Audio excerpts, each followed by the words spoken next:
ඇත්තටම අපි අද කතා කරන්නේ ලංකාවේ ජනගහනයෙන් ලක්ෂ 30කට ආසන්න ප්‍රමාණයක් නියෝජනය කරන සේවක කණ්ඩායමක් සම්බන්ධව. ඒ වගේම අපේ රටේ විදේශ විනිමයෙන් බිලියන 8කට ආසන්න ප්‍රමාණයක් කට දායකත්වයේ සපයන කණ්ඩායමක් ගැන. එතකොට අපිට කිසිසේත්ම මෙම කණ්ඩායම නොසලකා හරින්න හෝ නොසලකා හැරිය හැකි කණ්ඩායමක් නෙමෙයි. එතකොට අපි පහුගිය මැතිවරණයෙන් පස්සේ විශේෂයෙන්ම ජනාධිපතිවරයා පත්වීමේදී අපි දැක්කා ජනාධිපතිවරයා විශේෂයෙන් පොරොන්දු වුණා ඒ දිවුරුම් දීමේදීම මේ විදේශ සංක්‍රමණික සේවකයන්ට ඡන්ද අයිතිය ලබා දීමට කටයුතු කරන බව. එතකොට අපි දකිනවා ඒ වගේම අපි බලාපොරොත්තු වෙනවා සංක්‍රමණික සේවකයන් නියෝජනය කරන කණ්ඩායමක් හැටියට ඔවුන්ට මේ ඡන්දයිතිය ලබා දීම සහ ඒ බලාපොරොත්තුව ඉෂ්ට කරાવી කියලා ආණ්ඩුවක් හැටියට. විශේෂයෙන්ම අපි කියන්න ඕනේ මේ කණ්ඩායම අපිට කිසිසේත්ම දේශපාලනික වශයෙන් නොසලකා හැකි කණ්ඩායමක් නෙවෙයි.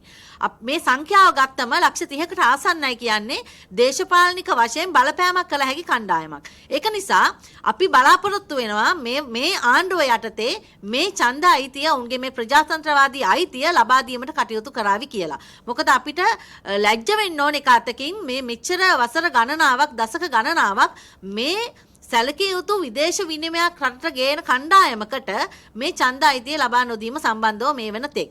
ඉතින් ඒක නිසා මේ වර්තමාන ආණ්ඩුවෙන් අපි බලාපොරොත්තු වෙනවා අනිවාර්යයෙන්ම මේ ඔවුන්ගේ කාල සීමාව තුළ මේ ප්‍රජාතන්ත්‍රවාදී අයිතිය මේ ශ්‍රමික කණ්ඩායමට ලබා දෙවි කියලා.